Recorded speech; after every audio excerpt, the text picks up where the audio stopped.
Welcome back to the podcast, guys, and we are talking about sales today. How to sell in an ethical way without being a sleazy salesperson, because we've all experienced it, right? Where someone genuinely is just trying to sell to get your money from you and put it in their pocket. So I'm going to show you, for people that don't know how to sell, who get nervous, who aren't confident asking for the price, who don't really know how to handle objections, this is going to be a step-by-step sales training on how you can overcome objections, how you can sell ethically, how you can change more lives with what it is that you do. And this is not just for business owners. Obviously, business owners, you're going to be doing sales. It's a part of business. But if you're a parent, if you're a teacher, if you're a partner, you've got sales is just a universal skill that you use across every area of your life. There's a quote, at any given moment, you're either selling or you're being sold to. So you want to understand sales, the frameworks of it, the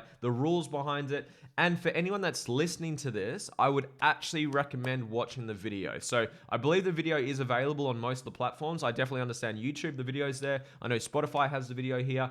So guys, I'm actually going to be sharing my screen and showing you the exact step-by-step framework I use. I've done over 2,000 gym membership sales. I've done over $2 million worth of sales on the phone. And I want to show you guys how to sell ethically, how to sell without pressure, how to sell and change lives, how to sell high ticket, how to sell low ticket, how to sell subscription. This is how you sell in a very ethical step-by-step framework. There's going to be documents that you're going to see. I'm going to give you guys free access to it. This is just going to be jam-packed full of value for you guys. So please, if you don't already, or if you're not already watching the video, I would pause this and save the video or come back to a time where you can actually watch it, because this is going to be really practical. I'm going to aim for about sort of 20, 30 minutes. I'll probably go over that, but this is going to be step-by-step. Before we get started, if I can just ask one massive favor, if you could just like the video, subscribe, leave a comment down below. It just helps the algorithm, helps me reach more people, change more lives. And without further ado, let's get into it. So what I'm going to do, so this is what you're seeing on your screen right now. This is the framework of a sales matrix. Now, I learned this from Mr. Kerwin Ray. So if anyone that doesn't follow Kerwin, you've changed my life, guys. Go check out Kerwin's stuff. He taught me sales. I guess he was my first teacher of sales. I've learned sales from many different people, but he was the one that really gave me the step-by-step framework that I'm going to show you today. I've refined this and tweaked this over the last 7 years to really match what I do. But this is the framework. We're going to come back to this. I'm going to take you through the rules of how to sell, the rules of sales. So what I want to first understand and get through to you guys is that sales is changing lives, because your beliefs around sales is going to influence how you sell. If you think sales is dodgy and sleazy and it's high pressure and you don't like it and you have a bad relationship with sales, that's what you're going to do. Remember, the beliefs that we have become the lens that we view life through. So if you think that sales is for sleazy people and sales is manipulative and it's bad, then that's the belief and lens that you're going to go into a sales situation with. So you've got to really check in. I see sales as changing fucking lives. It's how you change lives, because if you're an ethical person and you're doing it for the right reason, you're not some sleazebag who's just trying to make a dollar, you're genuinely selling someone something that you wholeheartedly believe in, that you know is going to fucking change their life, then it's very ethical. You're going to see the rules that we go through. It's the first one, intention over technique. So let's go through it. So again, if you're not already watching the video, please guys, find yourself the opportunity to watch the video. I would even, guys, watch the video, take notes, because there's so much gold that I'm putting into this. This is my best stuff when it comes to sales. So the first rule, so we're going to go through rules of sales. Then we're going to go back and I'm actually going to walk you through a live example or a role play example of how you can actually implement all of these rules into a sales environment. So first things first, we always start with the first rule of sales is intention over technique. People will feel you before they hear you. So you got to make sure you're self-checking yourself. What's your intention going into the sales? Are you genuinely just there just to make a dollar, just to sell this person because that's what your intention is? Because if that is, they're going to feel that. And we've all had it before where you've gone into a business or a shop, or for anyone has those people that do those sales, those little sale booths in shopping centers where they sell tickets or they sell you stuff in the middle of shopping centers. And you literally walk right up against the side of the pathway because you don't want to talk to them. Or you pretend that you're on your phone because you don't want to talk to them. We've had experience with bad salespeople. We've had experience with people who genuinely just want to sell you. They don't want to help you. They're doing it for the dollar. So that people will feel that. You've felt that. So the people you're talking to, they're going to feel that. So I want you to make sure you're always checking in. What's your intention coming into this sales environment? And I want you to sell like a doctor. What does that mean? Is you want to make sure your intention is there to serve this person. My intention, whenever I jump on a phone call, a sales call with someone, my intention is I want to serve you. My intention is to add value to you, and selling like a doctor. Imagine you go into a doctor's office and you say, hey, I've got a little bit of pain in my stomach. And they say, yep, no worries. Take this medication. See you later.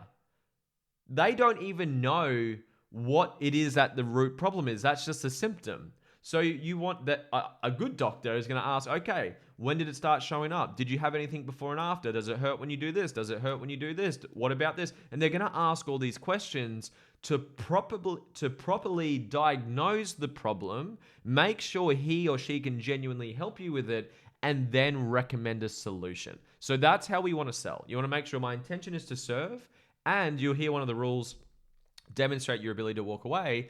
If you cannot help this person, do not fucking sell them. If you can't help that person, don't sell them. Don't be a sleazy salesperson. This is where, for anyone that runs their own business, hopefully you've got some form of filtering process to book people in for sales calls. Because if you're just booking in calls with anyone and anyone that you can talk to, you probably do start that when you first start a business because you want to obviously get some runs on the board. You want to start getting some money coming through the door. But you want to make sure you're filtering out the people that aren't the right fit for you. You want to make sure that you're talking to the right people that have the problem that you can solve and that are your right demographic. So first rule, intention over technique, sell like a doctor. So you want to make sure that you're there to serve and you're diagnosing them to make sure that they have a problem that you can actually serve and add value to. We're going to go through an example soon. So second rule, no guesswork, clarify everything. Now, this might not happen a lot for a lot of people, but I'll use an example for you that most people will understand. Some people, I work with a lot of business owners, and people would say, hey, look, I've got a sales problem. My issue is sales. I'm like, okay, well, tell me, how many sales appointments did you have last week? Like, I had 5 sales consults. Okay, how many sales did you make? I made 5. So you closed 100% of your sales consults. Well, yes, I did. I said, well, your sales are fantastic. That's really good. They're like, oh, no, but it's not enough. I want more than that. Well, is that a sales problem or is that a marketing problem? That's a marketing problem. So you just want to make sure you're clarifying people because some people will use language that they're used to. So you want to make sure you're on the same page. So if for any people in the fitness industry that I've come from, I've had a lot of people say, I just want to lose weight. Okay. Well, just so we can clarify, say you lost 5 kilos of body fat, but you put on 5 kilos of muscle, your body composition is going to be completely different. You're going to look and feel like a different person. But is that what you're wanting to do? Oh yeah, that's going to be amazing. So it's not a weight loss goal. It's a fat loss goal or a body composition goal. So just make sure you're clarifying everything. Because again, if you're not diagnosing the right thing and you're trying to help them with something you can't actually help them with, you're wasting your time. Third one, this is a really important one. Slow down for yellow lights. So if there's any concerns within the sales process, like they keep checking their watch, they're not answering the questions properly, they're not fully committed to doing it, just anything that doesn't feel right, what do most people do when there's a yellow light? I'm not sure what the country that you're in or you're listening to this. In my country, in Australia, when you see a yellow light, most people speed up and they shoot through the traffic lights. What we do in a sales environment, we slow down. Because if you don't, and say they say something, oh, look, I'm just not really sure about that because of this. If you say, oh, no worries about it, we'll come back to it later, and you speed through it, that thing you sped through is going to show up later in your consultation, when you ask for their credit card or you ask for them to make that purchasing decision, that thing you sped through is going to show up again. So you want to make sure that you close that, you crush that, and you make sure it's not a problem anymore, so it doesn't show up again later. Okay. So again, make sure you're slowing down for any yellow lights, anything that seems like a concern. They're not present with you. They're not answering the questions properly. They keep checking their phone. They're just not fully present with you. They're not answering the questions properly. Whatever it is. Again, you'll learn this as you obviously go through this. The next one, step number 4, rule number 4, is demonstrate your ability to walk away. The most powerful position to come from, and this comes from your intention as well, is being completely detached from the sale. Whatever you need in life will control you. So if you're coming into the sales environment with a lot of needy energy, then you're needy of them, they're going to feel that. And they're just going to feel that neediness from you, and it's very repelling. We've all experienced it, right? Probably in high school or when you're at school, and there was those friends or kids or boys or girls that were very needy. Like, hey, where are you? Why aren't you answering my message? I saw you read my message. You haven't responded to me. They're very needy. It's very repelling. So you want to make sure that you're detached from the sale. You're not needy of the sale. You're there to serve, and you're okay. You're completely okay walking away. I'm going to share you a prime example of how I frame this really, really well. But you want to make sure that, because again, most people have bad experiences with salespeople. So they normally have their guard up. They've normally got their ego up. They're normally very defensive. By being able and showing them that you're totally okay walking away from this conversation and I'm not needy of this business and I'm not needy of your money, it just allows people to relax a little bit more. It allows them to open up, allows them to be a little bit more vulnerable. Again, I'll come back to that. I'll use an example of that very soon.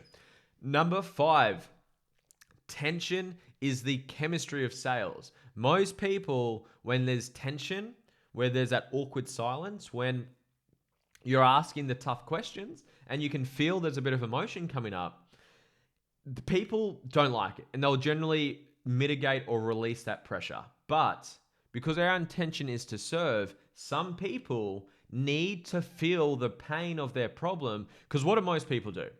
Do most people, they realize they've got a problem and they face it head on and they go solve it? Or do they put their head in the sand and try to avoid it and try to pretend it's not there?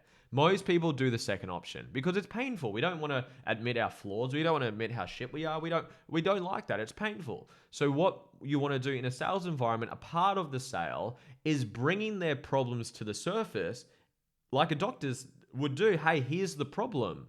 This is what's going on in your life. Are you happy with this? Is this the life you want to live? And letting them feel that pain, not always pain, but tension, because it's going to influence them and motivate them to make a change. It's like people, I'll use a health example. Most people, when they eat bad food, they're not thinking about their health or the heart attack or the pain long term because it's immediate gratification, right? It's delayed pain. You don't really feel it. But then after 5 years, 10 years, 20 years of doing that, and you have a heart attack, then they instantly have all of that pain to do something about it. Then they suddenly get their health together. Not everyone, but you understand what I'm saying. So what you want to do is you actually want to build tension. Now, I'll show you the part that we build tension and how we do that. But you want to sit there. Don't relieve it. Let them feel the tension that their problem is causing them, because that's going to influence them to make a decision. The next step, decision maker number 6, is you want to make sure that you are speaking to the decision maker. This depends on it's industry to industry and it's business to business. But ideally, you're talking to someone who is fully capable of making a decision, because you don't want to get to the end of the sales call and you realize, hey, look, let's get ready. Let's rock and roll. Which option do you want to go with? And they say, oh, sorry, I need to speak to my partner first, or I need to speak to my business partner first. And they're the main decision maker, because you just might have spent 30 minutes or however long you take to sell, and you've just invested that. And if they're just going to go pass on what you've said to them, it's not going to come across the right way, and you're just wasting time. So ideally, you can identify, are you speaking with a decision maker? You can have this in your filtering process when you're booking people in for sales consults, but you want to make sure that ideally you're speaking to a decision maker, so when you do present them with an offer, that they're fully able and capable of making a decision and making a purchasing decision. Now, there's one other rule. I do have it later on in this document that I've got, but it's making sure that you're in a great state, because there is a rule in sales or in communication. whoever is most certain will influence the other person.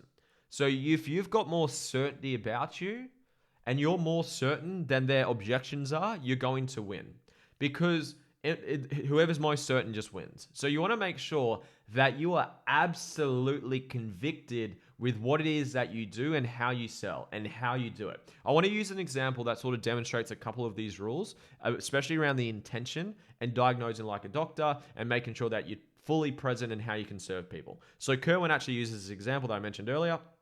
So when I first learned this, Kerwin used a story that really resonated with me. So he was at an event. His event is, I think it's about $3-4 grand to do his event, and he goes there, and then after the event he upsells him to his more expensive one. I won't let him know the price, but it's in the tens of thousands of dollars. And he finishes this event. He's just had a huge event, 3 days straight. He's on stage, he's talking, he's moving, he's doing his magic, and he just had a great weekend. He just sold plenty of people, and he made a ton of money. He did really well. The last guy who came to him at the end of the event was over, the last person comes up to him and says, "Hey Kerwin, like I'm really keen to do this, but I'm a bit on the fence. I'm not sure about this. I'm not sure about this." And he had all these objections. Now, Kerwin admits, he said, "I could have helped this person, but honestly, I was lazy."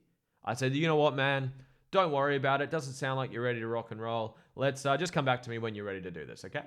Anyways, this guy leaves and he goes out and he gets back into life, and he bumps into Kerwin about 2 or 3 years later. And he comes up to Kerwin at an event. He says, "Hey, Kerwin, do you remember me?" He says, "Yeah, absolutely, mate. How have you been? What's life been like?" He says, "Honestly, mate, my business has gone under. I've lost custody to my kids. I've gone through a divorce. I've tried to commit my suicide or take my own life 3 times." And Kerwin just gets into tears, and he gets really emotional because he could have stopped that. He could have solved that problem. I like to use the example, and I'm going to knock on wood right now. If you can't hear me, I'm knocking on wood. I'm going to use an example of cancer. If you have a family member with cancer and you have the solution, the cure to cancer, and you go up to them and say, "I can help you. I can solve this. I can cure your cancer." And they say, "Oh, I need to think about it. I'm not ready to make a decision. I need to go speak to my partner about it." Would you, if that was your loved one, if that was someone you cared so much about and your intention was pure to help them, would you be okay asking whatever questions, saying whatever you had to say to help them? I would hope that you would, because you can genuinely cure their cancer and solve the problem that they have. And that's the mindset we go into sales. We're not there to push shit that we can't actually help people with. We're there to solve people's problems. And if you can't solve their problem, stop wasting their time. Say, "Hey, look, based on what I've heard so far on this call, I don't think I'm the right person for you. I don't think we're actually the right fit. I don't serve you with this. I don't work on this. I don't do this. I just don't think we're the right fit for each other. However, I have a friend, I have a recommendation. Here's a book, here's a podcast to help you move in the right direction." And I've done that many, many times. So make sure, again, back to those rules, intention. Your intention is to serve. If you can't serve, if you can't cure the cancer with whatever product you've got and whatever solution you're solving, don't do it. Do not do it. Walk away. Do not be that sleazy fucking salesperson who's just trying to get $1 out of this person, okay?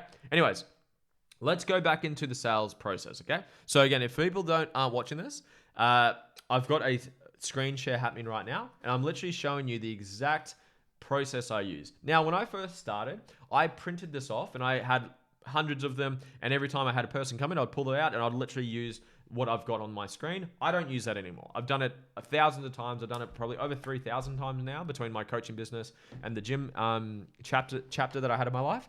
So I've done this well over 3,000 times. So I literally just use pen and paper. So I just know the questions, I know the process, I know the structure. But when you're first starting out, it's good to have this. Whenever a new team member comes into the team and we're teaching them sales, I give them this format so they can have structure and a little bit of structure around it. So again, I'm giving you a framework and rules and I guess a way of thinking about sales, not a step-by-step script. But in this document, and I'm happy to send you this document as well, down the bottom, as you can see here, there's so many canned questions. It's a cheat sheet. It's heaps of questions that you can ask, okay? So What you do is you follow this exact process, and when you get to the end, you're going to have people pulling out their credit card and giving you money, begging for your service if you do this right, okay? So, and it takes me about 20 minutes to do this now. When I first started, it took me about 30, 45 minutes, okay? So, this is what we do.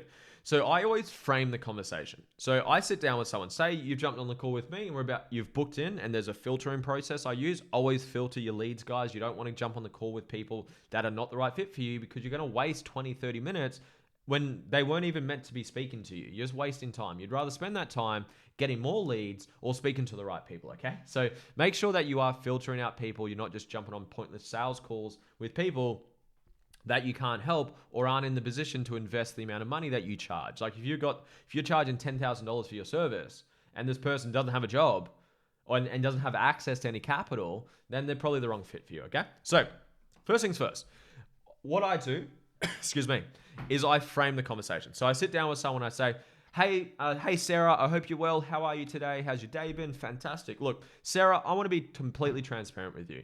This call and this conversation, it's completely no pressure. It's completely low pressure, and it's just a genuine conversation. My goal for today, Sarah, is to see what pain points you have right now, what motivated you to jump on this call today, and I want to really see if we're the right fit for each other. Because if I can't genuinely serve you, Sarah, with what it is that you're looking for, then I'm going to let you know. I'm going to be straight up with you and just let you know that I can't help you. And I'll try recommend a book or a podcast or maybe another coach that I know that's a better suit for you, because I don't like working with people that I can't truly help, and I know you'll appreciate that. So I just want to be upfront with you. That's my intention today. I want to see what's going on. I'm going to ask you some honest questions. I need you to just be open and transparent with me. And if I can help you and we are the right fit for each other, then I will offer you an invitation to join me in what it is that I can do for you. But if I can't, like I said, I'm going to try to recommend you someone else and hopefully push in the right direction. Is that fair enough?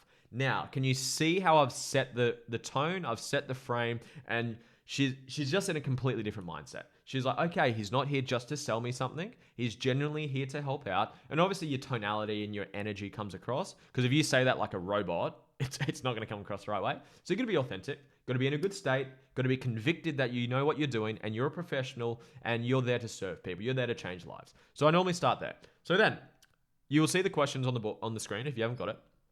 I generally sit down and again, there's so many versions of these questions. These are just examples. So a question I've been asking lately is what motivated you to book in for a call? So Sarah, what motivated you to jump onto this call today? Or what motivated you to book in? Or what problem or challenges are you experiencing right now? And again, I'll use a health and fitness one because most people can relate to that. They might say, look, I want to lose weight. Fantastic. And I'm writing this down. Obviously pen and paper, I'd be writing this down. Awesome. What else? I want to be more confident. Fantastic. What else? I want more energy. Great. What else? What else? What else? Again, like a doctor. What else? What else? What else? What else? What else? What else? What else? And obviously you're listening to make sure that they're saying things and bringing up things that you can actually help them with. If they say all of these answers and you can't help them with any of them, you say, hey, look, Sarah, I just want to be transparent with you. I actually don't do anything you've just said. I actually focus on this. I focus on this. I focus on this. Are those things that you're even wanting help with? Well, no, I've already got that. Okay, well, look, again, let's not waste each other's time. It just sounds like I'm the wrong fit for you. We're not the right fit for each other.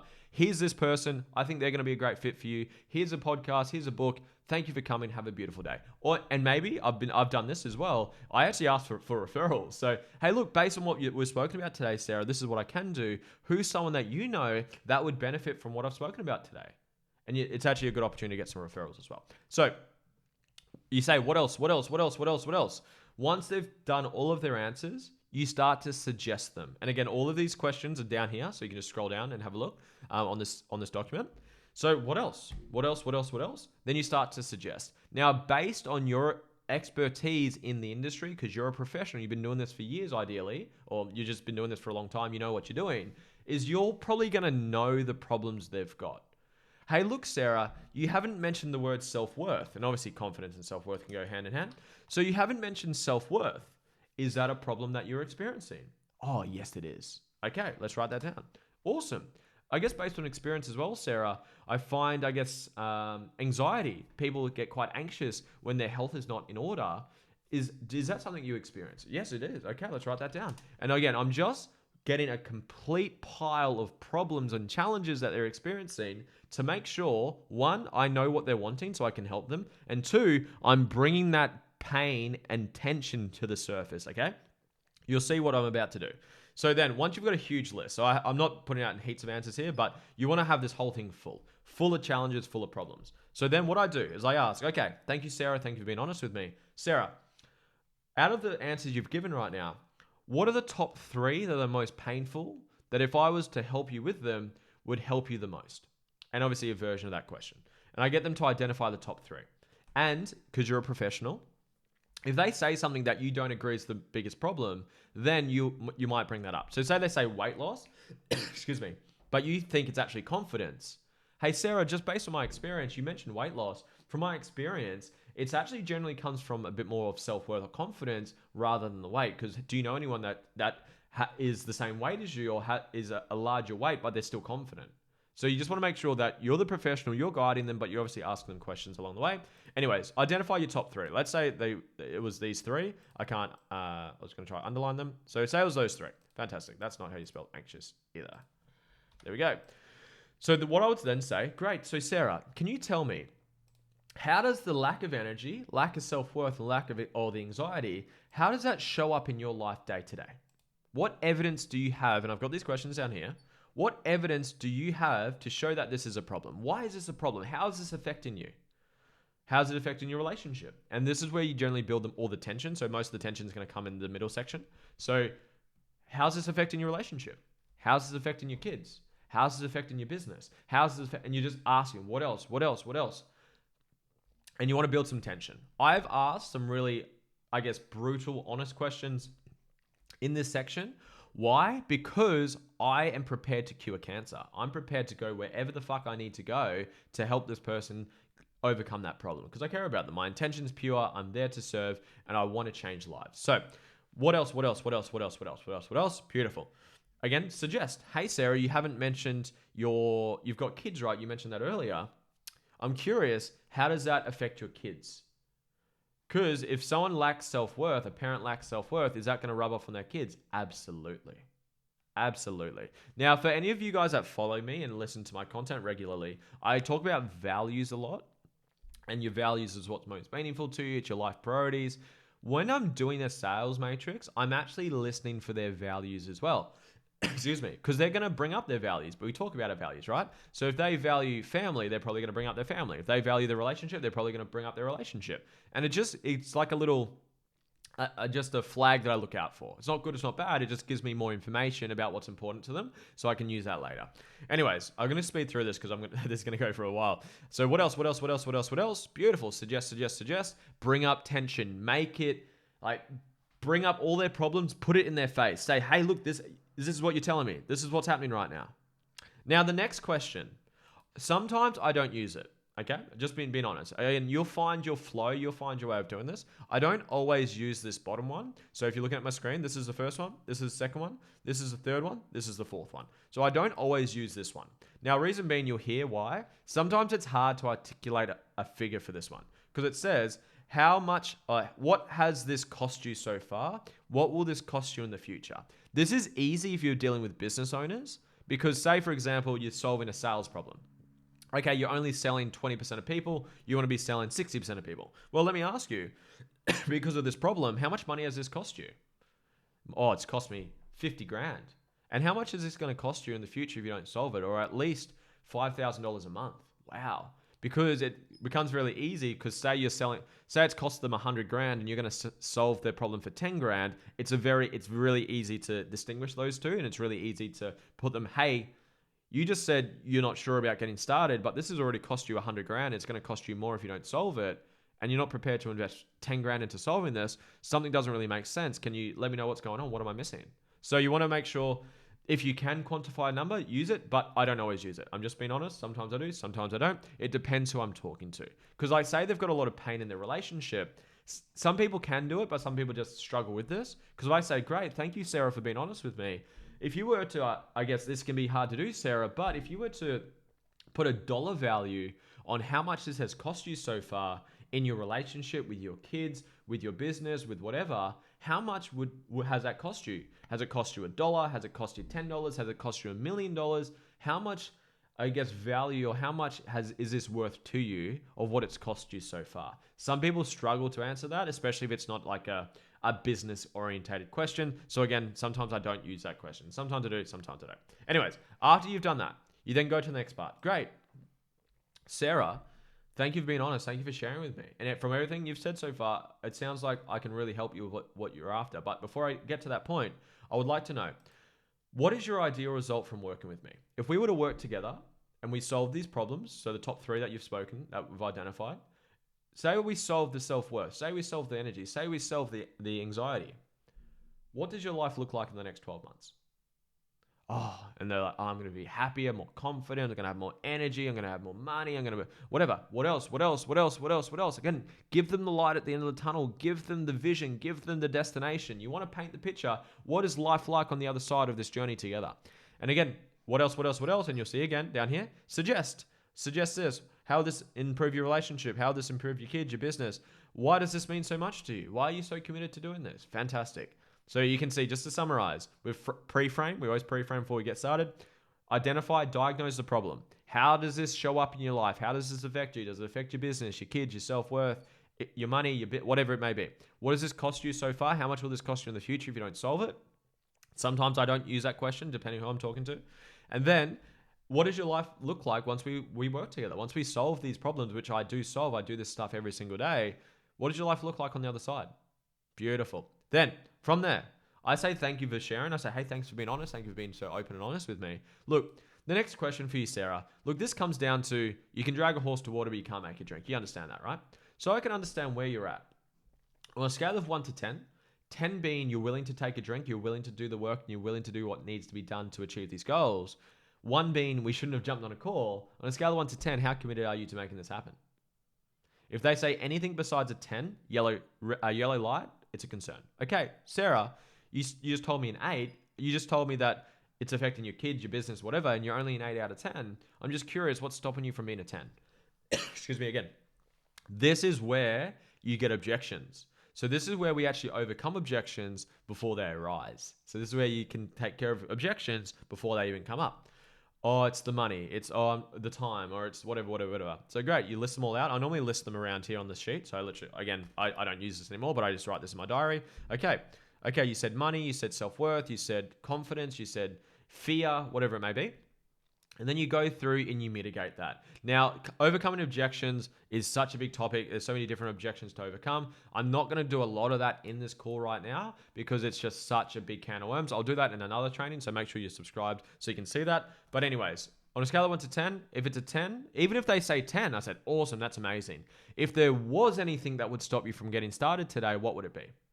Because I still want to just see if there's anything stopping them from moving forward.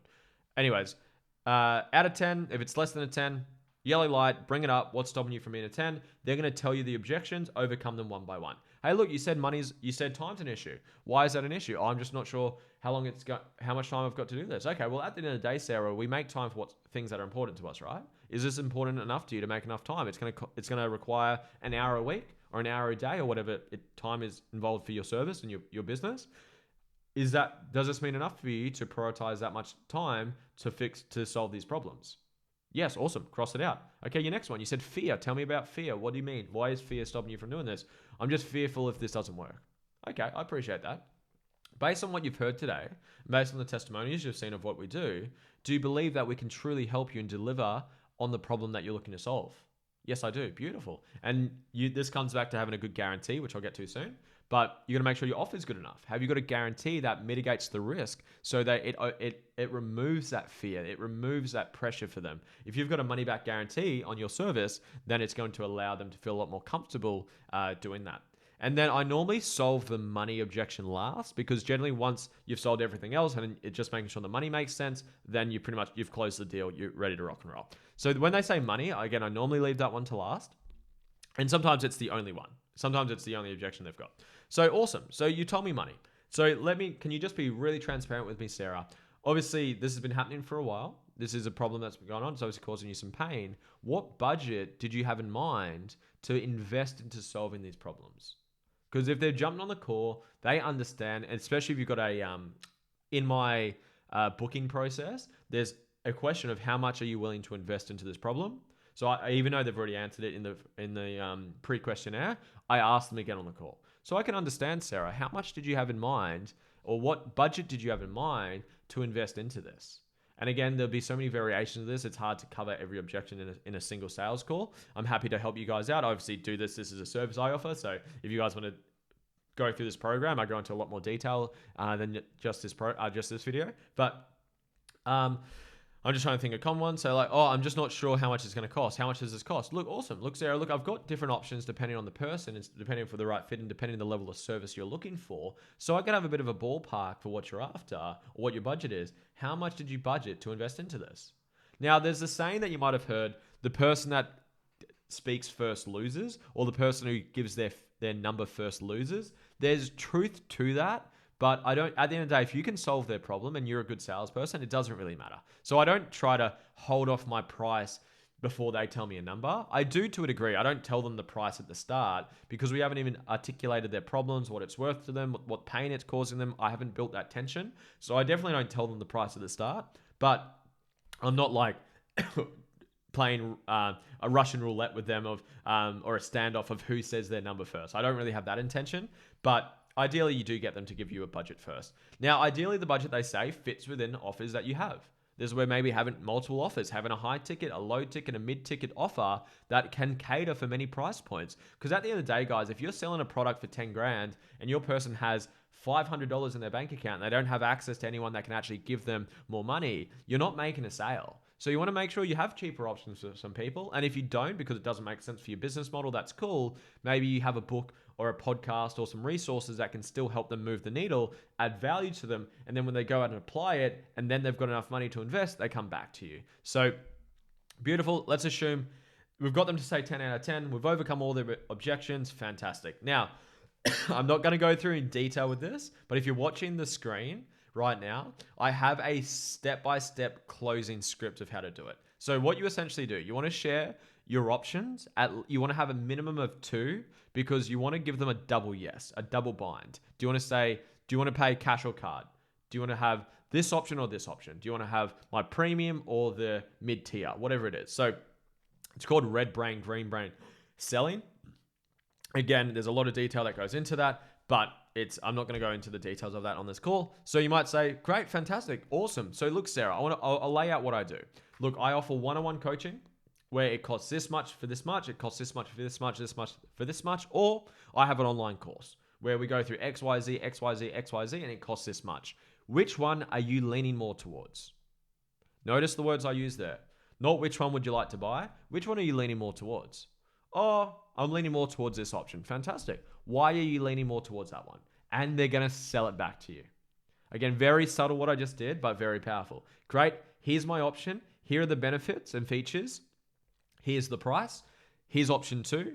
The name of it, the features, the price. Which one are you leaning more towards? They'll tell you an option. Fantastic. Why do you believe that's the best fit for you? Why are you leaning more towards that?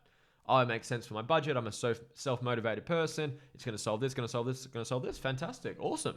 So on that option, we've either got a pay in full option, which is this, where you save X amount of dollars, or we've got a payment plan option, which costs this. So you pay a little bit more, but you can break up the payments. Which one would you like? Which one are you leaning more towards? Which one would you rather do? Fantastic. Awesome. When do you want to get started?